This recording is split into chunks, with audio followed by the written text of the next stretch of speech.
بسم الله الرحمن الرحيم.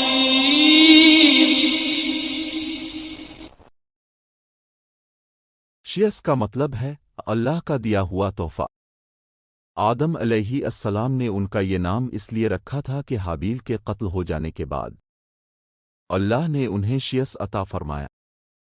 محمد بن اسحاق رحمت اللہ نے فرمایا، جب آدم علیہ السلام کی وفات کا وقت آیا تو آپ نے اپنے بیٹے شیس کے حق میں وصیت کی، انہیں رات اور دن کے اوقات اور ان اوقات میں ادا کی جانے والی عبادات کی تعلیم دی، اور انہیں بتایا کہ ایک طوفان آنے والا ہے۔ کہتے ہیں کہ آج کل جتنے انسان موجود ہیں ان کا نسب شیس علیہ السلام تک پہنچتا ہے۔ آدم علیہ السلام کے دوسرے بیٹوں کی اولاد ختم ہو چکی ہے، باقی اللہ بہتر جانتا ہے۔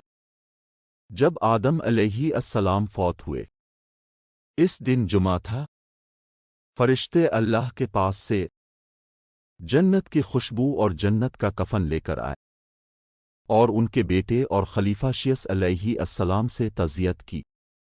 حضرت ابی ابن کعب سے روایت ہے، انہوں نے فرمایا، جب آدم علیہ السلام کی وفات کا وقت قریب آیا، انہوں نے اپنے بیٹوں سے فرمایا، بیٹا، میرا جنت کے پھل کھانے کو جی چاہتا ہے۔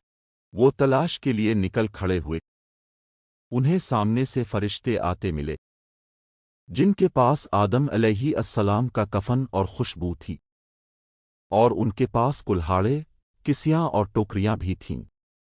انہوں نے کہا، آدم کے بیٹے، تمہیں کس چیز کی تلاش ہے؟ کہا، تم کیا چاہتے ہو اور کہاں جا رہے ہو؟ انہوں نے کہا، ہمارے والد ہیں اور جنت کے میووں کی خواہش رکھتے ہیں۔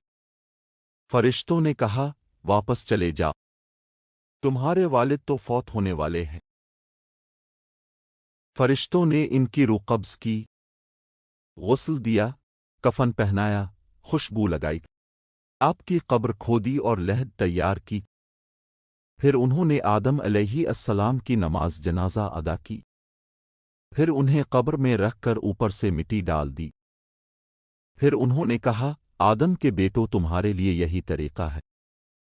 حضرت آدم علیہ السلام کہاں دفن ہوئے، اس میں اختلاف ہے۔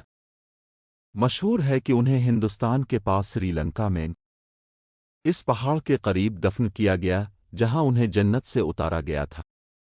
ایک قول یہ ہے کہ مکہ مکرمہ میں جبل ابی قص پر دفن کیا۔